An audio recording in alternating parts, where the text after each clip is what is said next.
Wealth team, before I say another word, number one on this list is the exact business model that turned a single small shop into one of the largest agribusinesses empires on earth.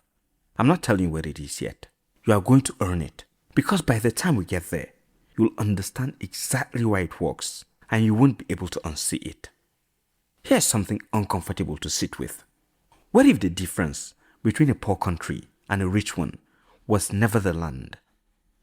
Africa has the soil, the sunshine, and the crops in greater abundance than almost anywhere on earth. What if the entire wealth gap came down to one decision made decades ago by small business owners in Asia who looked at a raw crop and simply refused to sell it raw? 60 years ago, Thailand, Vietnam, and India were not wealthy nations. They were agrarian economies, many of them poorer than several African nations at the time. Same smallholder farms, same unreliable infrastructure, same raw crops that foreign buyers wanted cheap. The one thing that changed everything was this: they stopped selling the raw crop and built the processing plant next to the farm instead of shipping the problem overseas. Africa is standing exactly where those countries stood before that shift happened. Same raw materials, same labor force, same climate advantage in most cases. The only missing ingredient is decision. 9 models, real ones, built on crops and conditions Africa already has. Let's count them down and stay with me, because by the time we hit number 1, you will know exactly why it's the biggest wealth builder on this entire list. So let's begin now with number 9, controlled environment mushroom cultivation. This is a business that turns farm garbage into food in 3 weeks flat without needing a single acre of land. Asia, particularly China and parts of Southeast Asia, turned mushroom growing into a year-round waterproof business by moving it indoors. Small operators started with nothing more than a shaded room, plastic bags of substrates and spores, growing oyster and button mushrooms on agricultural waste like sawdust, rice husks, or corn cobs, material most farms already throw away for free. Mushrooms don't need farmland. They need a clean humidity-controlled room, and they go from spore to harvest in as little as 3 to 4 weeks, faster than almost any crop you could name. That means multiple harvest cycles a year from the same small space. Africa's gap here isn't climate or land. It's that almost nobody has built this at commercial scale yet, even though the raw waste material is sitting unused on farms across the continent right now. With a few $100 for a converted room, substrate bags, and spawn, you can start this, scaling up as you invest. Trust me, this is one of the lowest barrier entries on this entire list, and I'll bet that almost nobody in your market is doing it yet. Now to number 8, microflour milling and starch processing. The same bag of grain can be worth 2 to 3 times more without you growing a single extra kilo. Now across South and Southeast Asia, small milling operations took local grains, maize, sorghum, wheat and root crops, and turned them into packaged flour and starch products sold at a serious markup over the raw grain. This didn't start with giant factories. It started with single machine mills serving one town, one market at a time. Raw grain sells for one price. The same grain, milled, shifted, and bagged with a label, sells for 2 to 3 times that price, because you've saved the customer the labor and given them something consistent and clean. Africa grows enormous volume of maize, cassava, and sorghum, but a huge share still moves as raw unbranded grain, sold at farm gate prices. $1,000 to $2,500 for basic milling equipment is all you need to start this. Trust me, this is one of the most repeatable, least glamorous, and most consistently profitable model on this list. Let's go to bio-waste to fertilizer and briquette manufacturing. This business gets paid to take your farm's garbage, then gets paid again to sell it back to you. This is the one most people overlook completely, and it's exactly why it made this list. Parts of Asia built real businesses out of what everyone else considered waste. Crop husk, animal manure, and agricultural residue converting it into organic fertilizer and compressed fuel briquettes. Farms produce waste every single season, and that waste has to go somewhere. Small operators figured out that instead of burning it or leaving it to rot, they could compress it into fertilizer pellets or fuel briquettes and sell it right back into the same farming communities that produced it, getting paid twice of the same crop cycle. Africa's farms and livestock operations generate this exact same raw material every day, most of it unused or burned. Now here's the good thing if you want to start. You can get in with as little as $500 to $3,000 for a basic compression and processing setup with input costs close to zero. Here's one thing you need to know. This business is the definition of turning a cost center into a revenue stream. Before now we hit number 6, I'm certain that a lot of people must have left us. If you are still here, you are one of the serious people trying to make real wealth on this continent. So I want you to comment, agribusinesses to exploit. Let me know you as we go to number 6, small-scale commercial edible oil extraction. This is one of the only products on earth where demand never dips, recession or not, because every household needs it, every week. Now across Asia Wealth Team, small-scale oil presses turned groundnuts, sesame, soybeans, and sunflower seeds into cooking oil sold locally long before any large refinery got involved. A single manual or motorized press run out of a small shop was often the entire operation in the early years. Cooking oil is one of the few products every household buys repeatedly without fail. And the value jump from raw seed to bottled oil is enormous, especially when you also sell the leftover seed cake as animal feed, so almost nothing from the original crop goes to waste.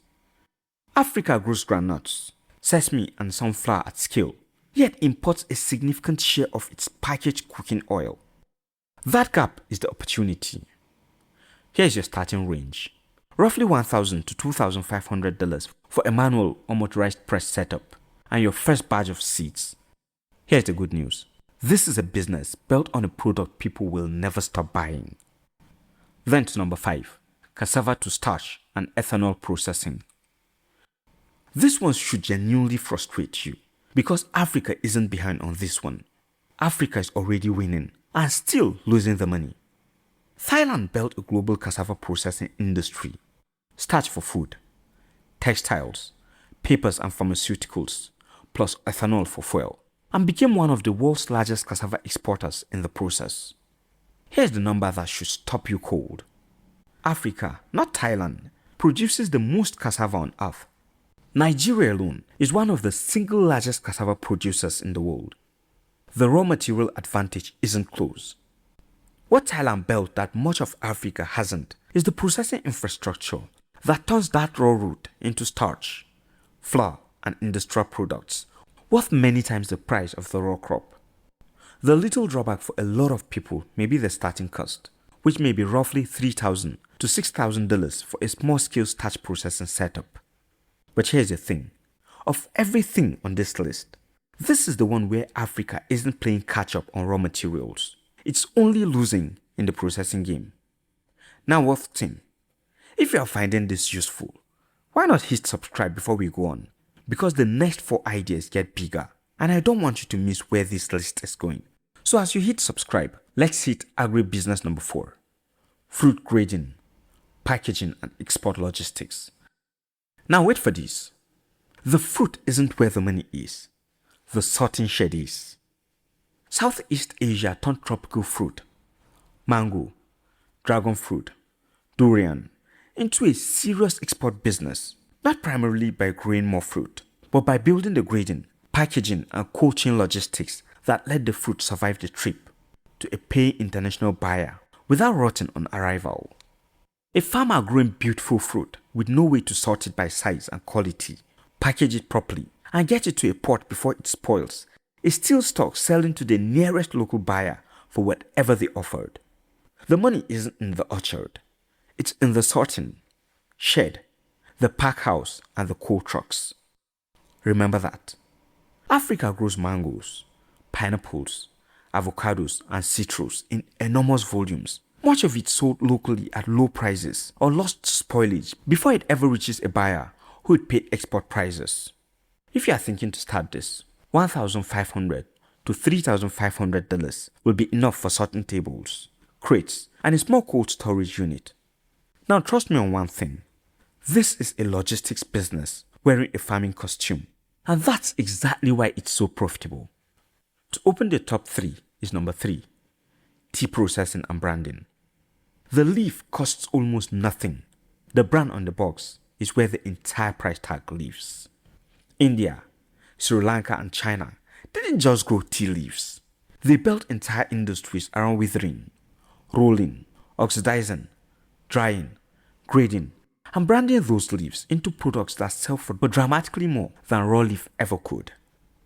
A tea bag on a shelf in London or Lagos carries a brand story and a price tag that has almost nothing to do with the cost of the leaf inside it.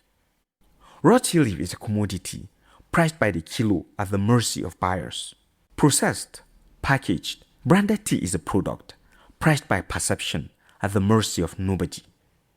Several African nations like Kenya, Rwanda, Malawi, Uganda already grow world-class tea leaf. Much of it sold in bulk to international buyers who process and brand it themselves, capturing the markup. Here's the best part of all these. With as little as $500 to $3,000 for basic drying and packaging equipment, you can get into these. Let me tell you something you have to know. Africa is already growing the leaf. This is about refusing to hand over the part where the real money gets made. So that leads us to agribusiness number 2, rice milling and export processing. This staple crop is eaten on every single continent every single day, and whoever mills it well owns the market. Thailand, Vietnam, and India didn't dominate the global trade by growing the most rice. They dominated it by milling, polishing, grading, and export branding it better than anyone else. A mill that can consistently deliver clean, uniformly graded, properly packaged rice commands a serious premium over raw paddy, and it's that premium that built fortunes. Rice is a staple crop across most of Africa, grown from Nigeria to Tanzania to Madagascar, and the demand is only rising. But a large share of African rice is still imported, polished, packaged, and branded by someone else, at a markup Africa itself could have captured. This also needs significantly more than most others on this list to start. You need $5,000 to $10,000 for a modest commercial mill. But here's the thing. It's one of the most staple, most repeatable, most bulletproof business on this entire list because rice never goes out of style. Now this is it, wealth team. The number 1 that I told you about from the very start. Commercial animal and aquaculture feed milling. Decades ago, a small seed and feed shop in Thailand noticed local farmers struggling with poor quality inputs and started importing and blending better feed and seed for them. That single decision, control the feed, not just the farm, became the foundation for one of the largest agribusiness conglomerates in the world, spanning poultry, shrimp, livestock and retail across more than 100 countries. Here's why this is the closer and not just another entry on this list. Every single farmer raising poultry, fish or livestock needs feed every single day for the entire life of every animal they raise. It's the most recurring, most non-negotiable purchase in all of agribusiness. Whoever controls the feed controls the leverage over the entire farming ecosystem underneath them. Africa's poultry, aquaculture and livestock sectors are growing fast, but much of the feed is still imported or produced by a small number of large players, leaving room wide open for local regional feed milling operations. Here's your starting range, roughly $4,000 to $8,000 for a small-scale feed mill with basic grinding and mixing equipment. Trust me on this one above all others. This is the business that doesn't just sell to farmers. It becomes a thing every farmer around you cannot operate without. So there you have it, wealth team. 9 businesses, and not one of them requires you to outfarm anybody. Every single one is built on the same inside. Asia didn't get rich by growing more. Asia got rich by refusing to sell raw. Africa has the crop. Africa has the labor. Africa has the climate.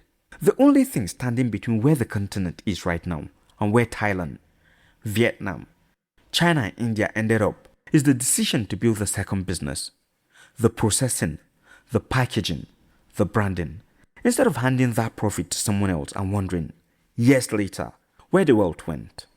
You don't need to start all 9, you need to start 1. Comment below and tell me 2 things: where you're watching from, and which of these 9 you are actually going to start.